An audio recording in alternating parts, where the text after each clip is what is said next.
So Andrew Bohnet, still at Kingley Vale, doing the second part. Just want to show you the views at the back, absolutely beautiful around here. So the second level when it comes to tax compliance is to do with management of data. So when you're looking at tax reporting, compliance products, they're only as good as the data that they have first of all, right? So that's why you need the visibility and transparency of data. So that's what I've already discussed about how important that is. But if you have a solution that gives you all that extra data, so you have that visibility, you have the transparency, it means there's a lot more data that you have to go through, because by definition of having additional codes to help reconciliation and everything else, it's likely that you're going to have a lot more transactions being flagged that have potential issues. So now you have a problem that you have all of the visibility and transparency of data that you need.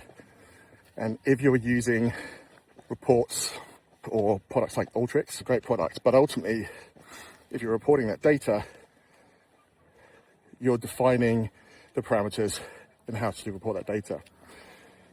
So it's always better to split that data up into the individual areas that you're looking for. And quite often when it comes to tax, the issues tend to be for those transactions that happen twice a year, because they're the ones that no one is really looking out for every day, right? So you need to have reports that can find all of the potential problems. And that's why a compliance tool is much better. Right? That's why we created LimeLyte Visualization for the transactional data and LimeLyte Entity Manager for all of the master data around customers and suppliers. And what that ultimately does is that when we've pulled all the data back, we then have the ability to then spit it all out. And that's also a great use of AI as well, is to actually sit AI on top of the data that you collected to then be able to find those needles in the haystack for you. But if you're running a report, particularly when it comes to the tax team, is that they're running those reports on normally at the period end, at the end of the quarter, or when just before the VAT return is due, or your tax needs to be filed. So it doesn't matter which country you're working in, you generally process the tax just before it has to be submitted. So what this then means is that when you're running those reports, you have that period to find all of the potential issues, because if you don't, then what happens is when you go on to the next period and you run the report, you're now going to get transactions or potential issues for the next period as well as for the previous period, right? So that you're working in. And the problem is that when you're running a report, it's going to find a potential issue. And it's always going to find that potential issue, even if you've ruled that issue out. So using your traditional method, if you're using Excel, or you're running a report, you're going through and you're reconciling it, even if you reconcile it down and you have multiple sort of reports or dashboards to split the data out, then you still have to try and get all that work done within that particular period, because if you don't, the same issues will appear in the next reporting that you do. Because unless you specifically narrow everything else down by dates, but then that also then means records that you may not have fixed previously are then going to be excluded.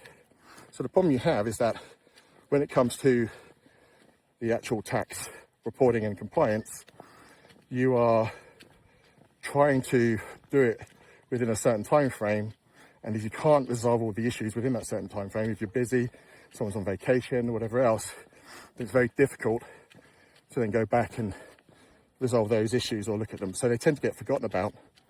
And then what happens is that the next period happens, someone then runs the next batch of reports, they ignore everything before a certain date because they assume that they've been done the previous month. And so therefore, all those issues that may not have been picked up stay in the system. So this means that your traditional sort of compliance tools and products, or if you built a whole load of reporting around Alteryx, great.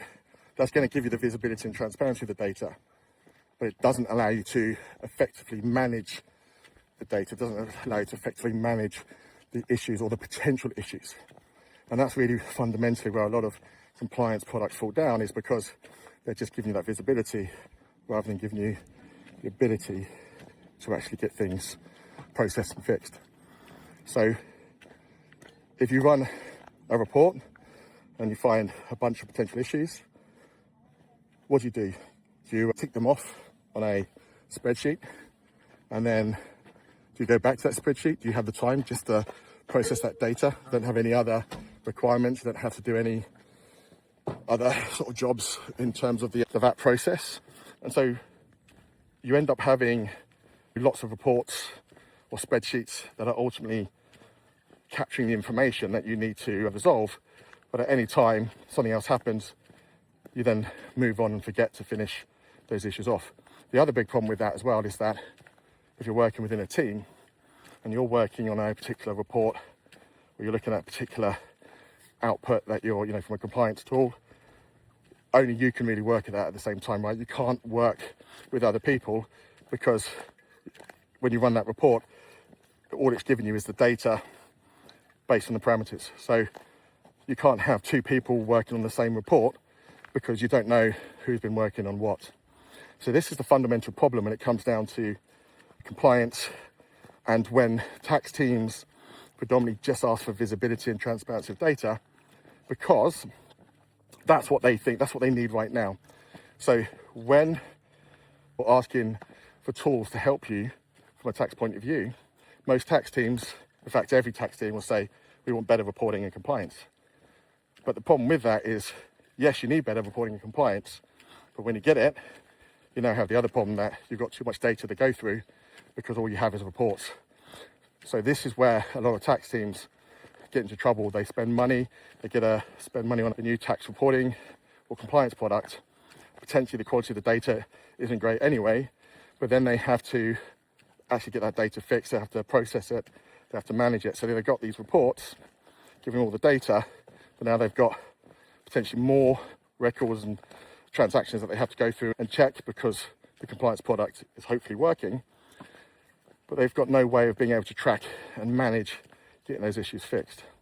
So this is one of the other problems when it comes to the tax teams, as I said before in the previous episode, is that tax teams have no control over the data that they work on.